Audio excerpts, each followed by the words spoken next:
Ladies and gentlemen, boys and girls, children of all ages, how you folks doing? Welcome to the post show of Monday Night Raw, September 9th, 2019. I kind of forgot the date there just for a second, but welcome everybody to the show here today.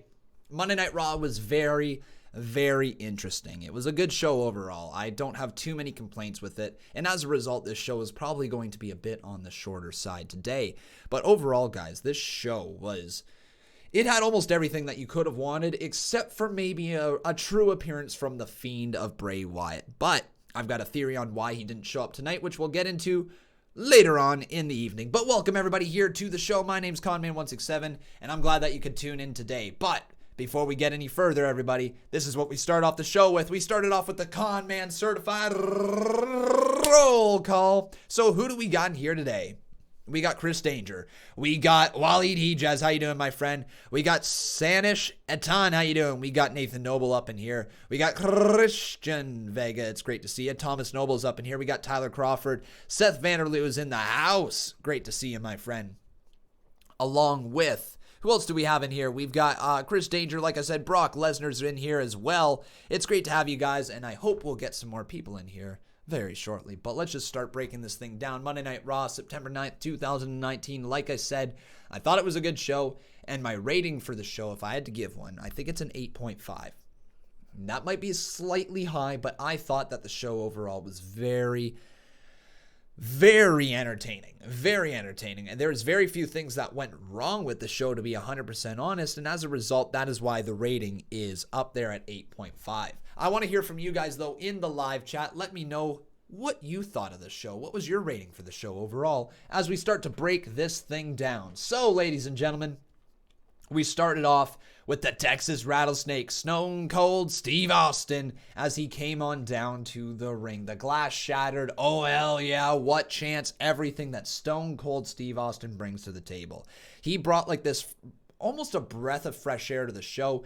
And when it started out, it just felt like it was a bigger show because Stone Cold was on it. And it was Madison Square Garden, and it felt like that meant something again.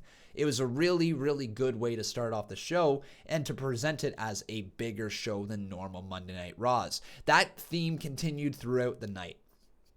He then introduced Braun Strowman and Seth Rollins, who came on down to the ring. Braun Strowman and Stone Cold had a little stare down with each other before Seth Rollins came down. But after that, it was pretty much smooth sailing, you know. Braun Strowman cut a nice little promo on Steve Austin saying, "I grew up watching you, man, but you're still a rattlesnake." You know what I mean? Playing into the fact that Stone Cold Steve Austin is a little bit of a snake, and he's been known to be one in the past. Making sure he doesn't screw him over in this title contract signing here tonight. Both men signed the paper, but of course the OC then proceeds to come on out. And the OC, they did the thing that they normally do, where they're just running their mouth back and forth between Austin and Styles, which, by the way, that was truly awesome. I thought that was a really fun thing to do there for Stone Cold Steve Austin and AJ Styles to kind of have a back and forth going on. It felt like it wasn't scripted, you know. It felt like a lot of the words coming out of AJ Styles' mouths were ad-libbed completely. The fact that the crowd chanted asshole, the fact that he called Steve Austin an asshole, saying that he was old, he called him an old fart, then he turns back at the OC saying, "Yeah, I called him a fart. That's pretty funny, right? A fart." You know what I mean? I just felt like there was a bit of non-scripting moments going on in that segment, which gave it a sense of realism, you know.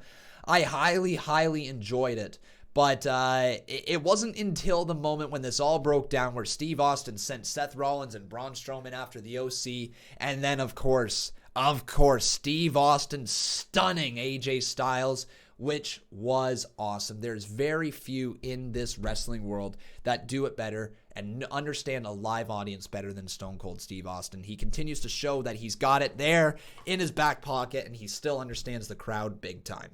So there you go, Stone Cold Steve Austin starting things off with a great moment on the show. However, we then went to commercial break, and we got our first match of the evening. AJ Styles versus Cedric Alexander, and right at the start there, AJ Styles was still selling the stunner. He was sitting in the corner. He was down on the ground. He was like, "Man, this hurts. And now I got to compete in a match. Like, what do I got to do, man? Like, why am I in this position here? Oh, woe is me," right? Loved it. Love that continuity. Love the way that the first segment flowed into the second one. That led to a logical match. A match between Cedric Alexander and AJ Styles, which was already announced before the show. I just loved how they flowed from that first segment to that one. It just felt so right.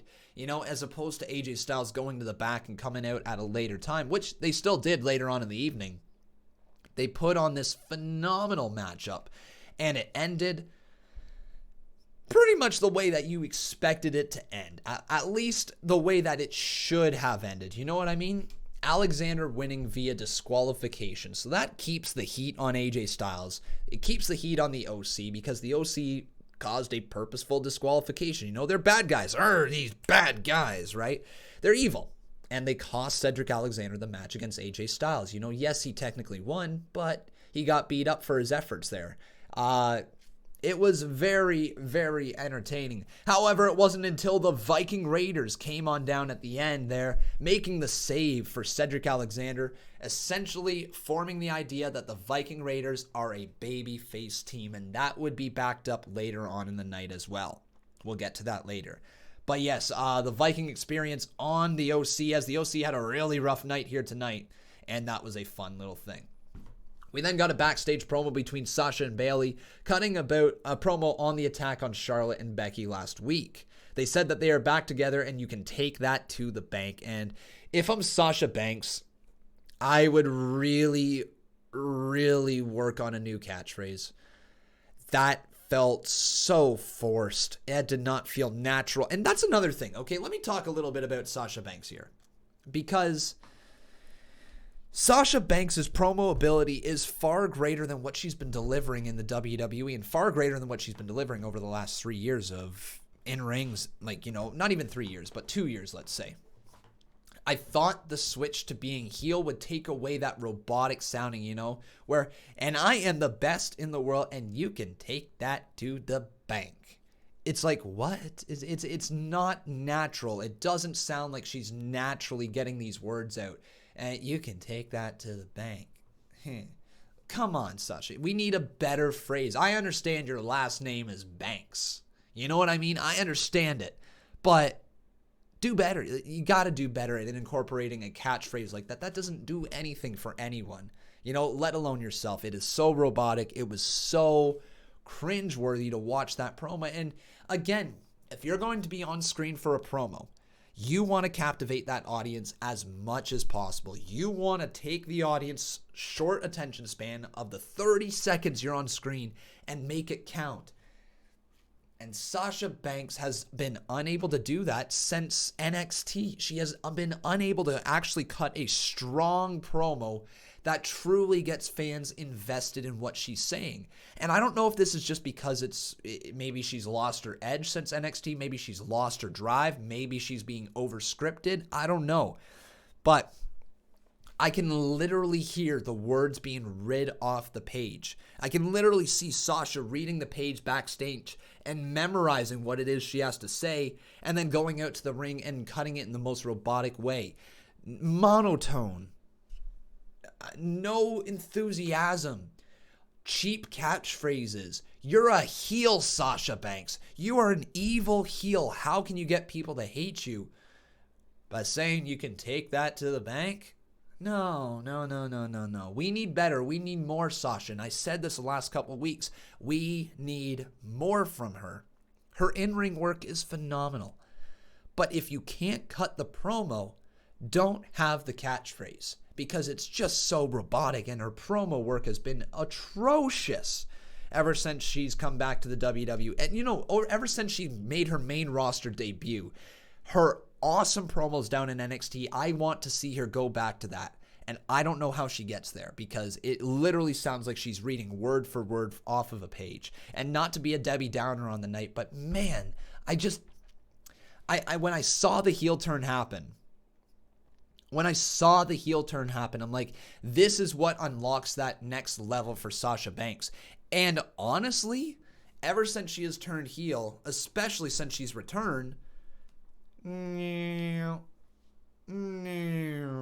guess who's overshadowing her? Bayley. Guess who's overshadowing her? Charlotte Flair. Guess who's overshadowing her? Becky Lynch. You put the Becky Lynch promo up against a Sasha Banks promo.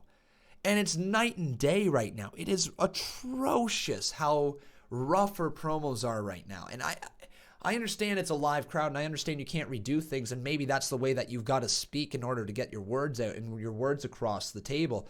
But it's crap. It's not a good promo. And none of her promos have been good yet. None of them have actually resonated with the fans.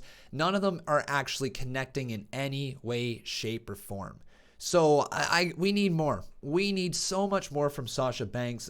Besides, and you can bank on that. Do better. Do better, Sasha. We then had our commercial break, and then we got the Connor's Cure thing with Roman Reigns. That was gorgeous. Not gorgeous, sorry. That was, what's the word I'm looking for?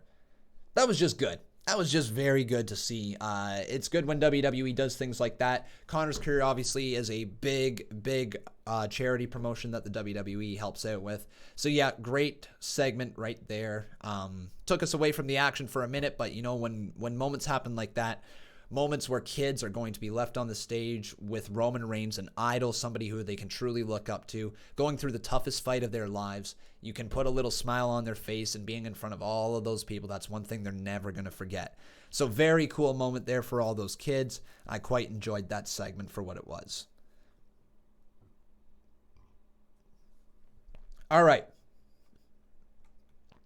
We then got ourselves Sasha Banks and Bayley making their entrance, and Charlotte and Becky ran up the ramp to attack them. It did backfire, though, as we went to commercial break. What am I trying to say? My God, I can't even keep my thought process straight here. Anyways, we went to commercial break. Things went down. Things were breaking around. You know, everybody was doing their thing. Go to commercial break. Come back. Match has begun. All right, let's get into this thing now. So Becky and Bayley started off the match, and it was a good, very, very good match. Is it safe to say this was match of the night? The Four Horsewomen. It's a very tough thing because we had a lot of good matches, but if I'm honest, this was probably match of the night. Becky and Charlotte versus Bayley and Sasha Banks. Right down from all the big moments that happened in the match, the way the tags were being made, the way that there was feuds being teased between everybody, it just felt so right. It felt like it was the perfect showcase, I should say, for these women's competitors. Anyways, at the very end, Charlotte Flair picked up the win via natural selection. And now I got to talk a little bit about the finish because the match was incredible. It got 2 This Is Awesome chants. It went for quite a long time. But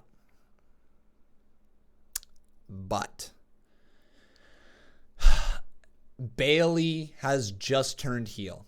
Sasha Banks has just turned heel. Charlotte Flair and Becky Lynch are essentially the baby faces in this feud. What are you doing having Bayley losing? Really, what are you doing having Bayley losing in this matchup? You had an easy way to keep kind of the issues between Charlotte Flair and Becky Lynch alive by having them not get along in this match.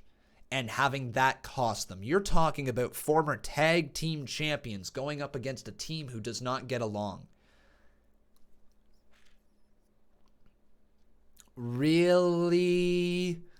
That's the way you're going? That's how you're going to book it, with a plain old win for Charlotte Flair off of a move she doesn't normally win with, the natural selection? It's been like since her days when she got called up from NXT, ever since she's won with that move. Like, it was the wrong call. You know, I'm going to be 100% honest. It was the wrong call for who should have won that match. I'm not angry about the match whatsoever because the match was fantastic, but you don't want to cut the legs out from underneath a heel who has just turned heel, especially an interesting one like Bayley, you know, one who is believing she is doing everything right. You know, she believes that she's doing the right thing, backing up her friend. She's lost now. The women's champion is lost, and I understand it's to put Charlotte over Bayley to create some doubt moving forward, but like, you're looking at this, and you're truly looking at the fact that there is is a face team versus a brand new heel team. A team who has tagged together, who used to be tag team champions, were your inaugural tag team champions in the women's division. It makes no sense for them to lose. You know, it truly doesn't. I understand that Charlotte Flair is a once-in-a-lifetime performer and you don't want to have her lose often. But don't. Have Charlotte Flair walk away from Becky Lynch and have Becky Lynch eat that pinfall to Sasha Banks. All of a sudden, the intrigue for Sasha Banks goes way up because she pinned Becky Lynch. Not the other way around. Charlotte Flair did not need the rub there. Charlotte Flair was not the person who needed the win in that match. Out of all four superstars, Sasha Banks feels like she's the one at the lowest totem pole right now. She's the one who is, like Becky said, the greatest person to never do a great thing in the WWE. Or like something like that. I forget how the words were actually laid out. But that makes no sense to me. Why you would sacrifice a easy heel win that puts some heat on the program for Boss and Hug Connection moving in to their respective matches of Charlotte Flair versus Bayley and Becky Lynch versus Sasha Banks. It made no sense for them to lose in that scenario, but I will give them the benefit of the doubt that it was at least an entertaining match, and hopefully moving forward, you know, this is just one of those matches that happen and it doesn't truly derail the heel turn of Bayley and Banks. We got ourselves a $5 dono from Farmer816 saying, King Con, man. Thank you so much, man. I appreciate your donation. But yeah, that was that match. And it probably could have ended differently. It definitely should have ended differently, but it didn't. Burn it down! King Conman. Thank you so much, my friend. I appreciate that. However, it was off the natural selection, so like I said again, not great. Not great like that. All right, we then got Rey Mysterio versus Gran Metalik, and this match was very, very good. WWE, I absolutely applaud you for trying new matchups. AJ Styles versus Cedric Alexander was awesome. Rey Mysterio versus Gran Metalik was very, very good. Gran Metalik got a nice showcase here in this matchup, and I'm going to be 100% honest. It felt like Gran Metalik might be starting to move away from the Lucha House Party, which I'm all for. You know, I'm all for having these luchadors inside WWE. I don't like a faction, the Loser House Party, because, one, their Lucha House rules at the start literally derailed any momentum they had before they could take off. And two, it's just a bunch of guys wearing masks. You know what I mean? Like, yeah, sure, they look alike. Yeah, sure, they can do this together. But what else is their gimmick? You know, they got piñatas, they got noisemakers, so are they just annoying little kids at a 5-year-old's birthday party? Like, is that what their gimmick is? So, very glad to see that Gran Metalik had a good showcase here. He was rocking white attire, looked real solid, and he was going to open some eyes in the back with that matchup. So, regardless, though, of how the match went, Rey Mysterio picked up the win via the Frog Splash off the 619. And it was a very good match. Very good. Hopefully, Gran Metalik doesn't get reprimanded at all for that botch where he came over the top rope and landed on Mysterio's head weird. But they replayed it so many times that it felt like that was okay. Like, Rey Mysterio's okay. They wouldn't have replayed it that many times if Mysterio was hurt really badly. So, that was good.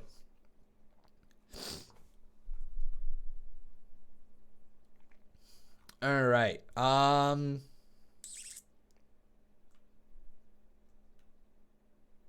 Cool.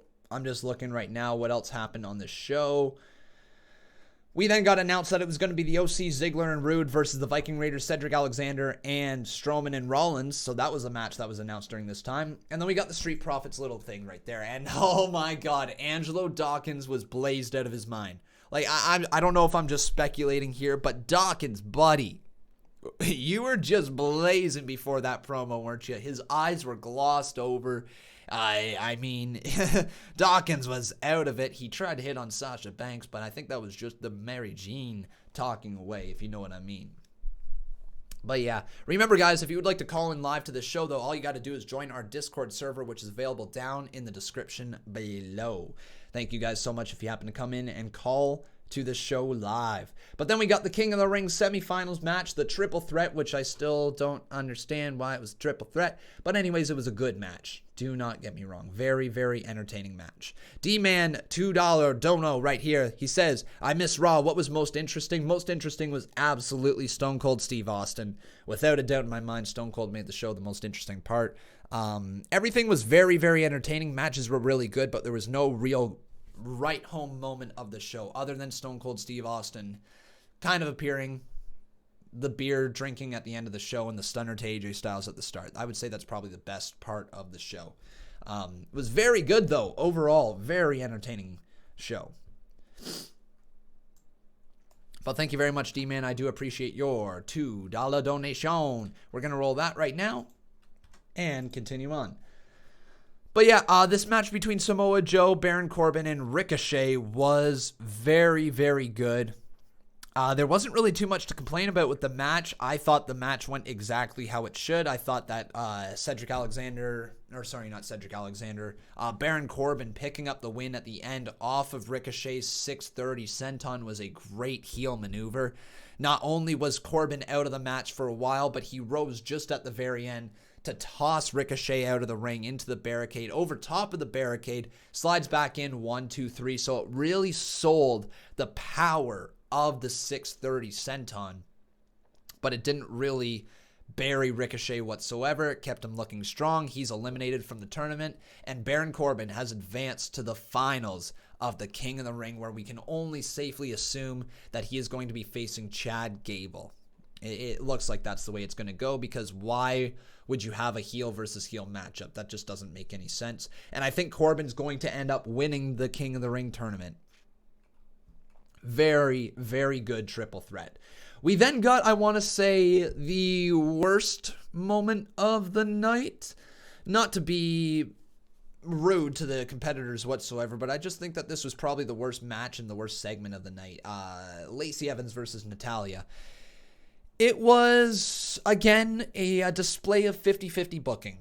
Because last week, we had Lacey Evans at least pick up the win over Natalya by throwing the handkerchief in her face and then knocking her out with the women's right. You can say what you will about the women's right finishing move, but that's her finishing move, right? And that's what she's knocked people out with. Again, though, 50-50 booking. What are we doing? Where are we advancing? Why is this a thing? You can't just trade victories back and forth and expect anybody to be better from it. We're not looking for these matches to always be dragged out. We're not looking for a long feud from every single match. Sometimes a one-off match does far more for a character than a strung together meaningless feud where they win back and forth, who eventually one person is slightly above the other. Nobody advances. Nobody truly gets a rub from the other person. Lacey Evans beating Natalya in a one-on-one match last week was a huge deal for Lacey Evans. This week, it's erased. It's absolutely erased. Her win is forgotten about now. Natalya evens up the score. And for what? Who is better from it? Is Lacey Evans any closer to a WWE Women's Championship? Is Natalya any closer to a WWE Women's Championship? The answer is no. Right? The answer is no. They're not. Neither of those superstars have taken step forwards over the past couple weeks. And this is going from Natalya, who was challenging for the women's title at SummerSlam. Where are they? You know what I mean? Where are they truly in the rankings? Because the way that I look at it, they're just a bunch of people who cannot string together a couple wins in a row. And as a champion, you need to be able to string wins together in a row. So WWE, you need to make sure you stop this damn 50-50 booking.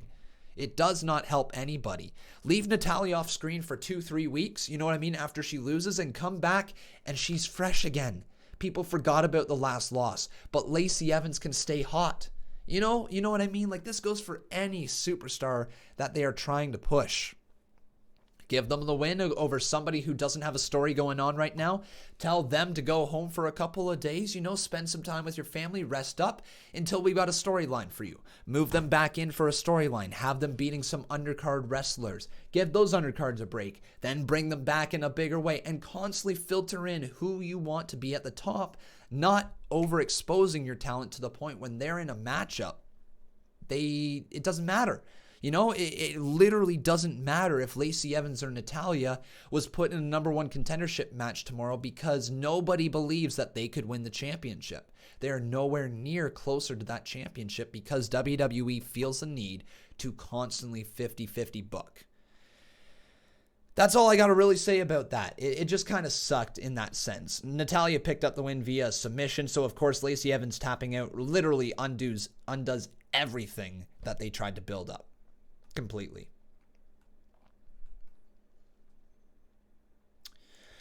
We then got the Bray Wyatt Firefly Fun House, and it was a very weird one. It was the Stranger Danger one. They talked a little bit about Stone Cold, which made it weird that they didn't attack Stone Cold at the end of the show, but regardless. Yeah, that's really all that was said. He said, "See you in hell," which was essentially referencing the Hell in a Cell matchup with whoever he ends up facing there. Really not too much to talk about in that sense. But yeah, Bray Wyatt's Firefly Funhouse was entertaining, to say the least. One little thing that I can point out is I believe the clock said 11:19, which somebody pointed out to me that 11:19 was the debut of Undertaker in 1990. That might be foreshadowing Bray Wyatt attacking Undertaker tomorrow night on SmackDown Live. All right, so then we got ourselves the 10-man tag team match. Seth Rollins, Braun Strowman, Cedric Alexander, and the Viking Raiders versus the OC, Dolph Ziggler, and Bobby Roode. Good match. Good match. Might have been a little bit too lazy of booking for the main event, considering what had happened throughout the night. But overall, this match was entertaining. It was nice to see Eric and Ivar get a big showcase against some stronger opponents, you know, in the main event, right where they kind of belong, because those guys are beasts in the ring, and they're absolutely fantastic as well in the ring. So honestly, a great little matchup. It was fun to watch. I think that's the big thing about this show. It was fun to watch. You know, there was very few moments where I took myself out of the show and saying, my God, this sucks. You know, there was no moments like that tonight. There was moments that frustrated me for sure, but there weren't moments that made me say, this show sucks, or at least this match sucks, or this sucks, or whatever. No, I quite enjoyed the main event here. And at the end, you know, the right team won. Rollins, Strowman, Viking Experience, and Alexander picked up the win. And not only that, but Alexander pinning AJ Styles completes the whole character arc from last week for Cedric Alexander, essentially guaranteeing him a match and a shot at the United States title at Clash of Champions. So pretty sweet stuff right there. Very entertaining match. But that brings us to the end of the review here today. Like I said, there wasn't too much to talk about because it was all just good. Some matches were very entertaining. But now it's time to hear what you guys have to say. It's time to hear if you guys enjoyed the show or if you didn't. Head on over to the Discord server, which is available down in the description below, and you can talk to me live. We'll answer a few of your callers right now as it is midnight, and I'm not going to go too much later. But here we go, ladies and gentlemen. It is time for... Let's go with Jack. How about Jack? Yeah, we'll talk to Jack. Jack, my friend, how's it going? Whoa. Hello, where am I? Hello, how's it going, man? Hi, Conman, hello. Hello, welcome to the stream, man. How's your night going? It's gone pretty good, you know. I'm a little tired, but other than that, it's been good. That's good to hear, Conman. How was SmackDown? Raw was good, but I want to hear your thoughts on the show. Did you watch it? I watched your stream and Twitter highlights and stuff. All right, so from what you saw there, what'd you think of the show, man? You know, it's not as bad as past weeks have been. I absolutely agree with you there. Oh, man, I got something to say about Baron Corbin, man. Okay, let's talk about Corbin. Everyone's saying that Chad Gable's going to win the King of the Ring, but I believe that the underdog Baron Corbin can come in clutch. So is everybody saying that, or is that just you being Jack? What everyone's saying, Chad Gable's gonna win, and really? Baron Corbin, he's such a little underdog. He needs to do this. So I would definitely say that Chad Gable's not winning this thing. I can't see it happening. I really can't. Corbin's got to win it because where do you go with King Gable? right? Where do you go with King Gable? I guess you could make fun of his height some more as King Gable, right? Maybe his crown doesn't fit if they want to turn it into a comedy character, but you go with King Corbin because that's the man who can get the most longevity out of it. But King Gable. I understand. I absolutely understand the want to make King Gable, but I think the best way to get longevity out of this character of Baron Corbin is to seriously put a crown on him, put a scepter on him, put a cape, and just see this new rendition of a guy who fans do not want to cheer at all. Because who wants to cheer a guy who walks around with a cape on? And who wants to... Well, okay. Of course you do. Who wants to cheer a guy who's walking around with a $3 crown on his head? By the way, that crown is so cheap looking, isn't it? Made of pure diamond. It's stolen right out of a museum. It's so cheap looking, my friend. Like, it's just ridiculous. I'm going with Corbin, but you're behind Gable from the sounds of it. I'm rooting for the underdog, but I think Gable is going to win. You're the most confusing man on earth. All right, buddy, we're going to get talking to some more people here, though. Thank you so much for calling. Have yourself a wonderful night, Jack. Okay, good stream. Tell the next person that they smell nice. All right, will do. Talk to you later, man. Adios. For some reason, my mouse just stopped working. Okay, I couldn't hang up on you. Maybe that's his little voodoo magic right there. All right, let's get in with Tice Gum. Tice Gum, how's it going? Apparently, I'm supposed to tell you smell nice. Welcome to the stream. Tice Gum, how's it going? Oh, what's up? Not too much. Apparently, you smell nice, according to Jack. There you go. What'd you think of Monday Night Raw? I thought it was good. It was good. What was your favorite part?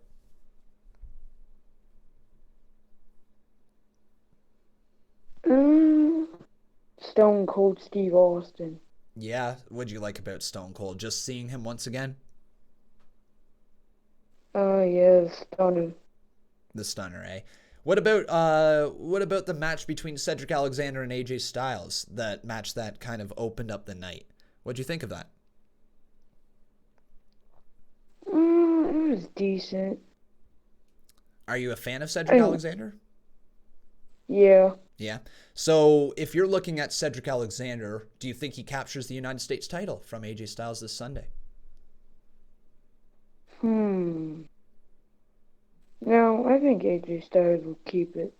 Yeah, I'm in agreement with you. It feels like Cedric is rising up the ranks a little more, but AJ Styles almost needs that title to keep the OC somewhat relevant at this point because all they're doing is losing, right? So I think a win for AJ Styles would be good as well. Anything else that you like from Monday Night Raw? Thomas, keep up that, hope you win is good. Sorry, can you repeat that there, my friend? I hope Thomas' Wayne is good. Well, we'll see. We'll maybe get on to Thomas here soon, all right, my friend? All right, buddy, we're going to pass this on to the next caller. Thank you so much for calling, man. Have yourself a wonderful night. Okay. Bye-bye. Bye. All right, let's get on with Atlanta, Spain. Atlanta, Spain, how's it going, my friend?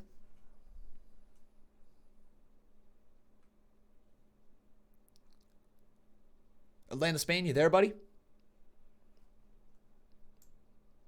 All right, moving on. Let's go with the Rant King, Thomas Noble. You guys know that you like Thomas Noble, so let's get him in here. I don't know if he's going to rant or not today, but we'll see. Thomas Noble, you're in. Hey, Thomas Noble, how's it going, buddy? I'm doing good. Welcome to the show, my friend. So what'd you think of the show? I'm rating the show 10 of 10. 10 of 10? Yep. Really? So it was perfect for you, eh? Absolutely. It really does. All right, that's good to hear. So Thomas Noble, the Rant King, how about you don't rant today then, because there's nothing to rant about. Let's speak positive for a little bit. That's awesome to hear that you really, really enjoyed the show. What did you like the most of it? Definitely about Stone Cold Steve Austin. I love what I saw see Stone Cold Steve Austin return. And well, to be honest with you, I love when the crowd chant asshole, asshole, asshole, asshole. And well, and Stone Cold Steve Austin after that, I can't hear you well, AJ, because there's 18,000 people called you an asshole. Yeah, how awesome was that? It was, that whole segment felt like it was entirely ad-libbed though, which was really cool to see. You know, we don't see all that often anymore inside the WWE where segments feel supernatural like that. That really, that temporarily just almost broke my laugh box. Wow. I just enjoy hearing Stone Cold Steve Austin say, I'm afraid you have 18,000 people calling you an ass. That just really laughed the ass off. Yeah, it was quite funny. I mean, It was quite funny. Besides that moment, though, in the show, what else did you enjoy? let me see. My other leg of the show is when, let me see. Let me see. I would say the 10-man tag team match. Okay, all right, the 10-man tag. We haven't talked about that yet, really. So what'd you particularly enjoy from that match? Because I thought it was a very good match. I thought it might have been a little lazy booking just to shove everybody in that match, but there was a lot of stories being told. I disagree. I totally disagree. Not lazy booking. I disagree with that.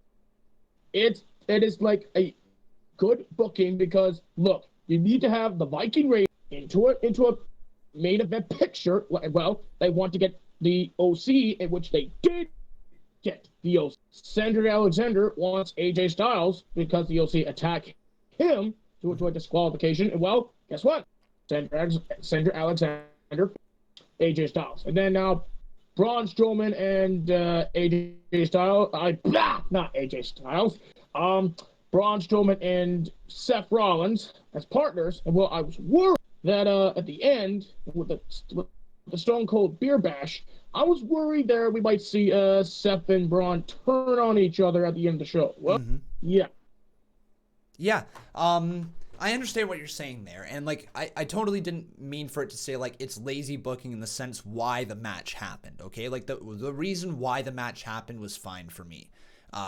What I will say though is that anytime that you take a 5-on-5 type of match, when that is essentially the selling point of Survivor Series, these 5-on-5 matches, even though it's not elimination, it's still 5-on-5, it sort of unintentionally devalues the other pay-per-views. You know, it devalues that Survivor Series 5v5 match. And honestly, as a main event, if I'm going to be 100% honest, that was just a way to get everybody in there. You know, it felt like a battle royal, and sure, there was a purpose for it, but again, just like a battle royal, it's slightly lazy in the term of that they couldn't think of some other direction to go with their main event. Not complaining just to complain here, but that is one thing that I kind of felt. I felt like there could have been more creative ways they could have made that match seem a little bit more interesting as opposed to just throwing everybody together. That's the only reason why I said it's slightly lazy. Yeah, I'll have two more things and then I'll let you go here. All right. One is about the triple threat match for the finals on the line for the King of the Ring tournament. All right. And well, you think that I rate 10 out of 10 here because I don't have a rant. Unfortunately for you, you're going to get yourself a rant. Oh, we're getting a rant. Okay, so it's 10 out of 10, but no. All right, let's hear it then, man. Fuck you, Baron Corbin. Like, what the actual hell? Like, apparently, and also, fuck you, WWE. That's the wrong decision there. I mean, like, sure, like, I just don't like the triple threat match, like, last week, but first of all, why we need a King Baron Corbin? Like, we had enough with Baron Corbin. He sucks. His heel work is going to be more like what he did as general manager of Raw. He abused and drunk a power. And well, everybody here wants to see like Ricochet, like my brother wants Ricochet to be in the finals. which everybody, the plus minus might be Samoa Joe, but Baron, he's drunk with heel power. He's drunk. And I gotta agree, and unfortunately, I'm gonna agree with this one. If Chad Gable able to beat Elias, then here's my thing. You're gonna hate me all you want. The Rant King is with Gable as King of the Rant. So there, and that's the bottom line. Cause the Rant King, Thomas Noble, sets. Well, I'm sorry here to say this, but I couldn't disagree more with you. Baron Corbin's the best heel that WWE has going because that reaction that you just gave. That reaction of saying F Baron Corbin, F this guy, F WWE is exactly the reaction that WWE is trying to get out of you. The dude is a monster heel because everybody legitimately... He's drunk with power. He's drunk with power. That's his character. So, sorry, no. Absolutely. He's drunk with power. I don't care. Absolutely. I don't care. Really don't care. He's a good heel, but he's drunk with power. You're absolutely... That's why I'm debating this right here. This is more like a first take of the year. This is a debate for me, which I still think Corbin is drunk with heel power, and that's why I think, and I'm going to agree with Jack, I'm going to agree with some people, that Gable will be king of the ring, not Corbin. So Corbin will just cry his ass off out of Kansas City and possibly join with Shane McFarty Pants to do with this thing. All right, man. Well, we're going to move on to the next caller, though. Thank you so much for calling. Have yourself a wonderful night, buddy. And thanks for calling again. You're welcome. Bye-bye. So, no, I can't agree with that whatsoever. Baron Corbin, to me, is the perfect pick for that. You know, we've discussed this. Baron Corbin is one of the best heels that WWE has. You heard a reaction right there from Thomas Noble, and that is exactly the reaction that WWE is trying to get out of everybody. Baron Corbin right here, he straight up just has that little thing inside of you that makes you not want to like the guy. But when you look at his in-ring work, he produces great matches after great matches after great matches, can work with damn near anybody, has a finisher you can hit out of nowhere and on any size. One of the coolest signature moves in the game. His slide from underneath the ring back inside the ring with a clothesline. His clotheslines that he knocks people literally inside out, like we saw Ricochet do the flip there. Baron Corbin is one of the best heels WWE has, and if that is the reaction that he's eliciting from people, he is doing the right thing. I'm a big fan of Baron Corbin, always have been, and now you guys know my thoughts on that one. Here we go. Let's go on with Peyton Cash. Peyton, how's it going, man? Long time no see, Carl. How's it going? It's going pretty good. Yes, it's been a little bit. What are your thoughts on Monday Night Raw? Well, I like the Baron Corbin back because my boy won because he is my pick. There you go. There you go. So you're behind the Baron Corbin thing, right? Yeah. Okay. I am here. All right. I am here behind Baron Corbin because, for one thing, even though I hate him as a heel, he is a pretty good wrestler. Exactly. Yeah, he's come a long way within the last year as a wrestler, hasn't he? He really has. He's understood his character. He understands how to work the crowd right now. And it's just like everything the guy is doing is pure gold. Every motion that he does, every word that he speaks serves a purpose. And that's what I love about Baron Corbin. No wasted movements in the ring. Yeah. All right. That's all I have for tonight because I have a long night tomorrow because for me, I started college, so wish me luck. Well, good luck there, Peyton. Thank you so much for all the work you do with the channel as well. Thank you, man. It's been a pleasure. All right. See you guys tomorrow. All right. Talk to you later, man. Bye-bye. Let's go on here with Thunder Chicken 101. Thunder Chicken 101, how you doing, my friend?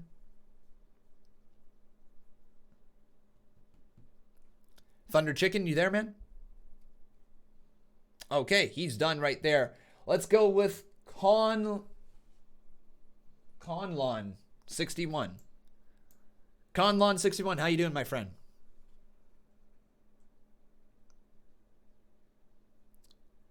Conlon, you there, buddy?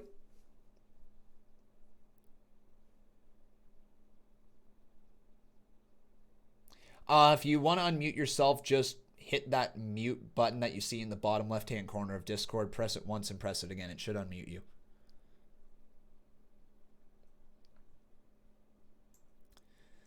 All right. Sorry we couldn't get to your call there, Conlan. You there, my friend? Conlan?